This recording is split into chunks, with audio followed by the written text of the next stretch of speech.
کرے گا وہ ناکام ہو جائے گا۔ جس نے نوح علیہ السلام کی بات کو مانا، کشتی میں سوار ہوا، رب نے اس کو کامیاب کیا، اور جس نے نوح علیہ السلام کی بات کو نہ مانا، اس نے انکار کیا، واستکبروا استکبارا ثم انی دعوتہم جہارا، آپ ان کو بلاتے، زور زور سے بلاتے، آؤ اللہ کی طرف آ جاؤ، اسی میں تمہاری کامیابی ہے، مگر آپ کے بیٹے نے بھی کہہ دیا کہ میں ایسا نہیں کر سکتا،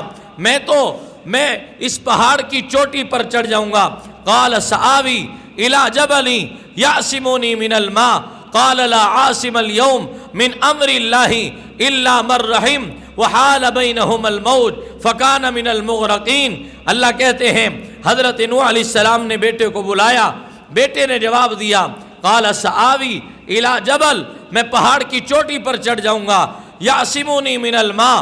آپ کہتے ہو پانی آ جائے گا، اس چوٹی تک پانی کیسے پہنچے گا؟ قال لا عاصم اليوم، حضرت نوح علیہ السلام نے کہا آج اس پانی سے کوئی بچ نہیں سکے گا، وہی بچے گا جو کشتی میں سوار ہوگا۔ یہ کشتی نوح ہے، یہ کشتی ایمان ہے، یہ کشتی کلمہ ہے، یہ کشتی نجات ہے، یہ کشتی کامیابی کی ہے، یہ کشتی دنیا میں بھی تجھے کامیاب کر دے گی،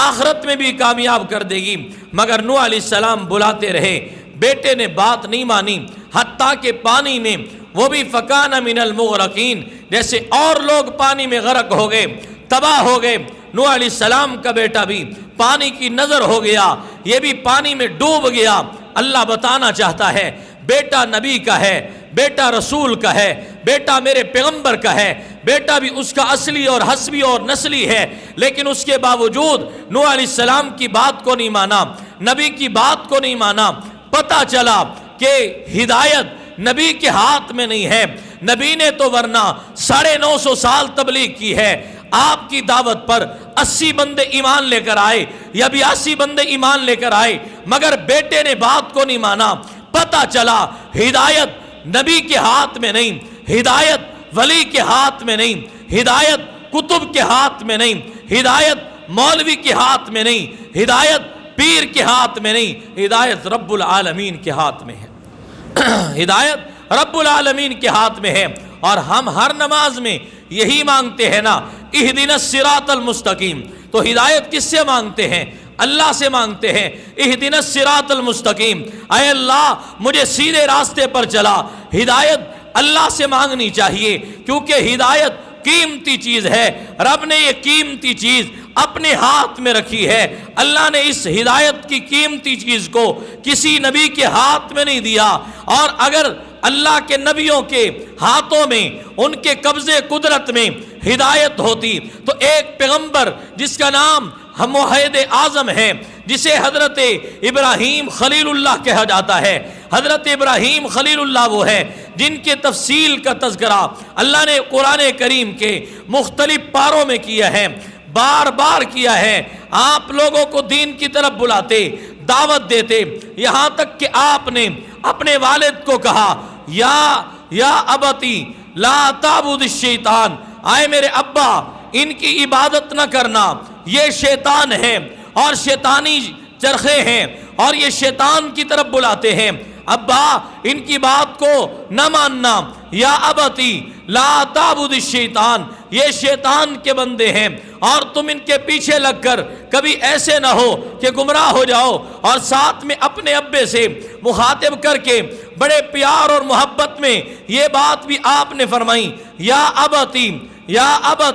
لا تضر ولا تنفع، اے ابا ان کے ہاتھ میں کوئی نفع نہیں ہے، ان کے ہاتھ میں کوئی نقصان نہیں ہے، اے میرے ابا نہ ہی آپ کو ہدایت دے سکتے ہیں، یا ابتی انی قد جاءنی من العلم ما لم یأتک فاتبعنی اہدک صراطا سویا، اے میرے ابا ان کے پاس کوئی علم نہیں ہے، میں ایک علم لے کر آیا ہوں، رب نے مجھے علم دیا ہے، میرے پاس توحید کا علم ہے، میرے پاس وحی کا علم ہے، میرے پاس شریعت کا علم ہے، میرے پاس اسلام کا علم ہے، میرے پاس دین کا علم ہے، رب نے مجھے شریعت دی ہے، مجھے اسلام سے نوازا ہے، میں تیرا بیٹا ہوں، مجھے رب نے رسول بنایا ہے، آئے میرے ابا یہ ہدایت رب کے ہاتھ میں ہے، چھوڑ دے ان بتوں کو، ان کے پیچھے کہاں جاتے ہو؟ باپ کو سمجھا رہے ہیں، مگر باپ کی سمجھ میں پھر بھی یہ بات نہیں آتی۔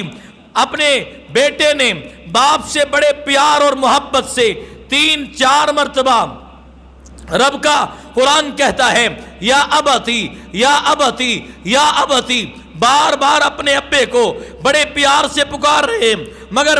حضرت ابراہیم علیہ السلام کے باپ نے غصے کے انداز میں اور سختی کے انداز میں اور سخت لہجے کے اندر آپ کو سختی کے ساتھ کہا، قال اراغب انت عن آلہتی یا ابراہیم لئن لم تنتہی لارجمنک متہجرنی ملیا۔ آئے میرے بیٹے، یاد رکھنا اگر تو میرے اور میرے خدا کے درمیان میں بیچ میں آتا ہے تو پھر یاد رکھنا لارجمنک، میں تجھے سخت سزا دوں گا، میں تجھے ماروں گا، میں تجھے پیٹوں گا، میں تجھے پتھر برساؤں گا۔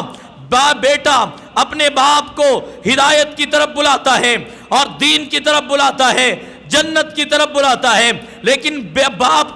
باپ اپنے بیٹے کو سختی سے جواب دیتا ہے، اراغب انت عن آلہتی یا ابراہیم، اے ابراہیم میرے اور میرے خداؤں کے درمیان میں نہ آ جانا، اور اگر تو بیچ میں آیا لئن لم تنتہی وہجرنی لارجمنک، پھر ضرور یاد رکھنا میں تجھے خود بھی ماروں گا اور تجھے میں دوسرے سے بھی مرواؤں گا۔ دعوت دینے والا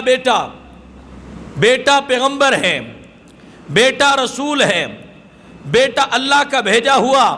ایک نیک انسان ہے، مگر ابراہیم علیہ السلام نے اتنی بڑی دعوت دینے کے باوجود پھر بھی آپ نے بات کو قبول نہیں کیا، یہاں تک کہ حدیث میں آتا ہے، امام الانبیاء جناب رسول اللہ صلی اللہ علیہ وسلم فرماتے ہیں، ایک مرتبہ ابراہیم علیہ السلام نے سوال کیا، اے اللہ جب کل قیامت کا دن ہوگا، نفسا نفسی کا عالم ہوگا، ہر بندہ پریشان ہوگا، اور میں تو نبی ہوں اور تو نبیوں کو رسوا نہیں کرتا،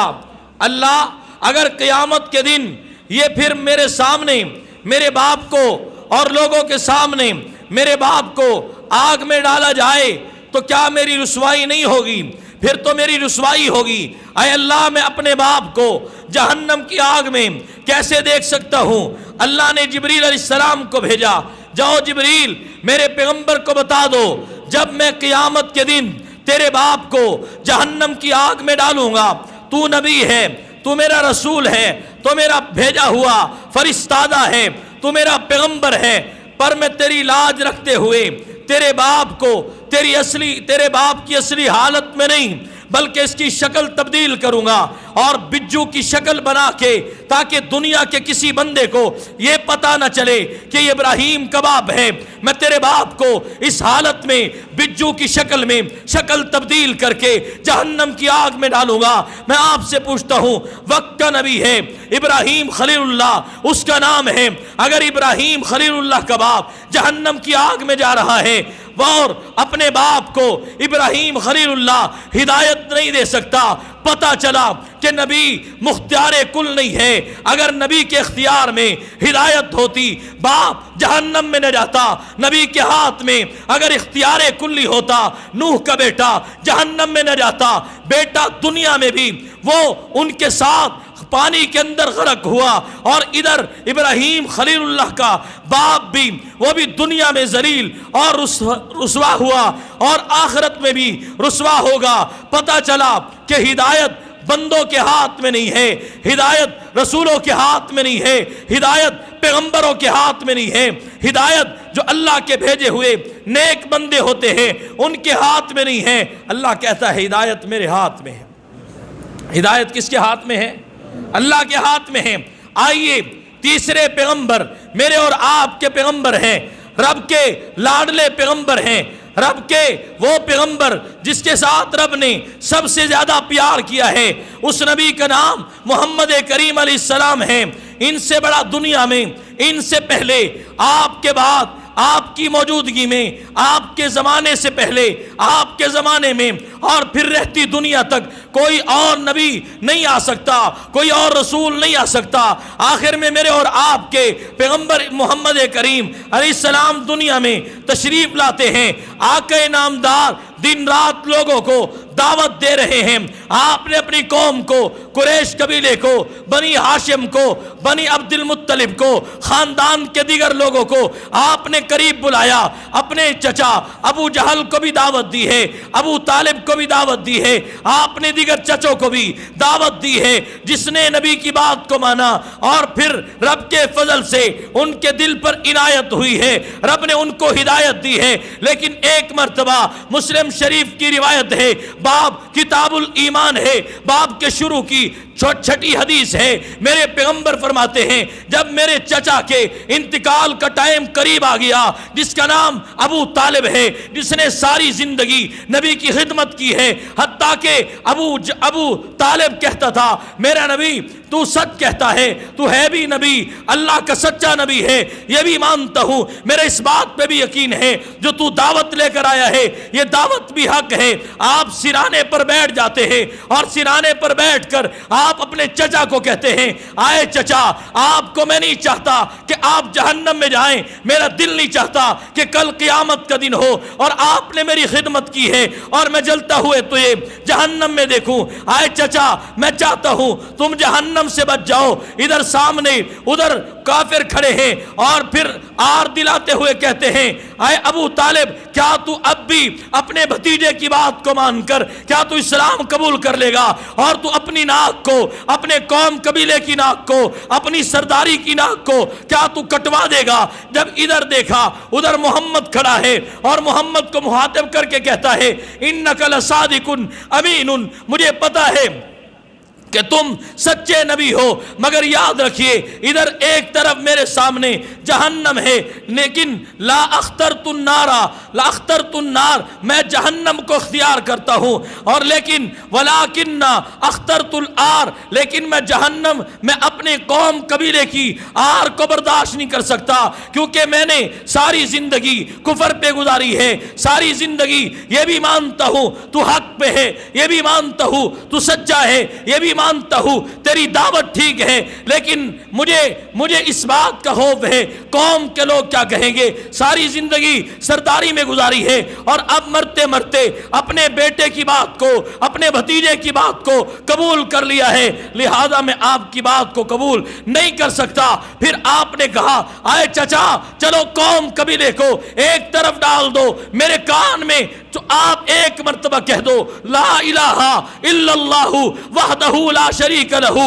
واشہد ان محمدا عبدہ ورسولہ۔ ایک مرتبہ چپکی سی آواز کے ساتھ میں تیری زبان سے یہ کلمہ سن لوں، اگر میں نے تیری زبان سے یہ کلمہ سن لیا، کل قیامت کے دن میں تجھے جہنم میں چچا نہیں جانے دوں گا۔ مگر وہ کہتا ہے نا بھتیجا، اب یہ میں مرتے ہوئے نہیں کہہ سکتا۔ ابو طالب نے ایمان قبول نہیں کیا، رب کے قرآن نے فوراً قرآن کی آیت اترتی ہے، رب کا قرآن کہتا ہے انک لا تہدی من احببت ولکن اللہ یہدی من یشاء۔ میرے نبی ایک چاہت تیری ہے، ایک چاہت رب کی ہے، ہوگا وہی جو رب چاہے گا، جو آپ چاہیں گے وہ نہیں ہو سکتا،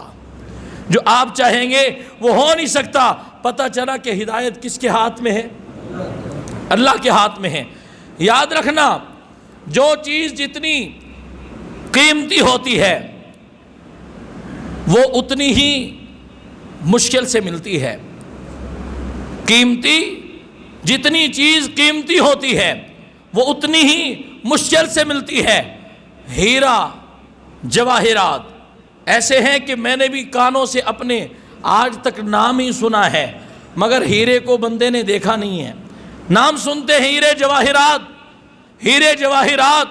ہزاروں میں، لاکھوں میں کسی بندے نے دیکھے ہوں گے، اور سونا بہت قیمتی ہے مگر اس کی ضرورت کم ہے، اس لیے وہ بہت کم بندوں کے پاس ہوتا ہے، اور جس چیز کی جتنی ضرورت ہوتی ہے اللہ اس چیز کو اتنا ہی آسان کر دیتا ہے۔ سونے کی اتنی ضرورت نہیں ہے تو اللہ نے اس کو اتنا عام بھی نہیں کیا۔ اور اسی طریقے سے ایک یہ پانی ہے یہ پانی میری اور آپ کی ضرورت ہے، امیر غریب کی ضرورت ہے، محلے غیر محلے والے کی ضرورت ہے، جنگل میں رہنے والے کی ضرورت ہے، شہر میں رہنے والے کی ضرورت ہے۔ اللہ نے اس نعمت کو جتنی ضرورت تھی اتنا ہی عام کر دیا ہے، پھر قیمت بھی اللہ نے اس کی اتنی زیادہ نہیں رکھی۔ پھر پانی کے بغیر بھی 2 دن 3 دن گزر سکتے ہیں۔ ایک چیز اس سے بھی زیادہ ضرورت کی ہے، وہ چیز انسان کے لیے ہوا ہے، وہ چیز انسان کے لیے آکسیجن ہے۔ آکسیجن کو اللہ نے ہر کسی کے لیے عام کر دیا ہے۔ پانی کے بغیر گزارا ہو سکتا ہے پر سانس کے بغیر گزارا نہیں ہو سکتا۔ یہ چیز بھی قیمتی ہے مگر ضرورت اس کی زیادہ ہے۔ جس چیز کی جتنی ضرورت ہوتی ہے اللہ اس کو اتنا ہی عام کرتا ہے۔ کپڑے کی جتنی ضرورت ہے اتنا ہی اس کو عام کیا ہے۔ پانی کی اس سے زیادہ ضرورت ہے، اللہ نے اس کو اور عام کر دیا۔ ہوا کی زیادہ اس سے بھی زیادہ ضرورت ہے، اللہ نے اس کو اس سے بھی زیادہ عام کر دیا ہے۔ پھر اسی طریقے سے ہدایت ایک قیمتی چیز ہے، ہدایت ایک بہت اعلیٰ چیز ہے، ہدایت ایک منزہ چیز ہے، ہدایت ایک بہت بلندی والی چیز ہے۔ اللہ نے اس کو عام بھی کیا ہے، پھر اس کو ہاتھ میں بھی اپنے رکھا ہے تاکہ دنیا کے لوگوں کو جب تک طلب نہیں ہوگی تب تک اللہ ہدایت نہیں دے گا، جب طلب ہوگی اللہ ہدایت دے گا، اور اگر طلب نہیں ہوگی اللہ ہدایت بالکل نہیں دے گا۔ میرے دوستو، آج کل کے اندر آپ نے دیکھا کامران مسیح ملک پاکستان کا وہ پائلٹ جو پہلے عیسائیت کے مذہب پر تھا، لیکن جب وہ اس پرواز پر اس اڑان پر جانا چاہتا ہے اس نے اپنے ملک کے لیے وطن کے لیے اپنی قربانی پیش کی، لیکن جاتے ہوئے اس نے کہا اے اللہ اگر میں کامیاب ہو گیا اور ہمیں فتح نصیب ہو گئی، اے اللہ میں اسلام قبول کر لوں گا۔ چنانچہ رب نے اس کے دل میں یہ داعیہ پیدا ہوا، اللہ نے ہدایت کا اپنی طرف سے چراغ کھول دیا، اللہ نے دنیا بھی اس کو فتح عطا فرما دی اور اس کی آخرت کو بھی اللہ نے فتح عطا فرما دی۔ وہ بندہ قبول کر لیا اسلام۔ میرے دوستو، پتہ چلا کہ ہدایت بندوں کے ہاتھ میں نہیں، جب تک طلب نہیں ہوگی ہدایت نہیں ملے گی، اور جب طلب ہو جاتی ہے بندہ حقیقی راستے کا متلاشی بن جاتا ہے۔ جب بندے کے دل میں رب کی محبت پیدا ہو جاتی ہے پھر رب اس کو دنیا کا بھی ہیرو بنا دیتا ہے، آخرت کا بھی ہیرو بنا دیتا ہے۔ در حقیقت اس نے 2 جنگیں دنیا میں، ایک جنگ دنیا کی ہے، یہ جہاد کی جنگ ہے جو اس نے جیتی، رب نے دنیا میں نام روشن کیا، پھر اسلام قبول کر لیا، رب نے اس کے لیے جنت کے راستوں کو کھول دیا ہے۔ دنیا بھی اچھی بن گئی اور آخرت بھی اچھی بن گئی، ورنہ اگر ہدایت قبول نہ کرتا، اسلام قبول نہ کرتا، یوں تو ایک تاریخ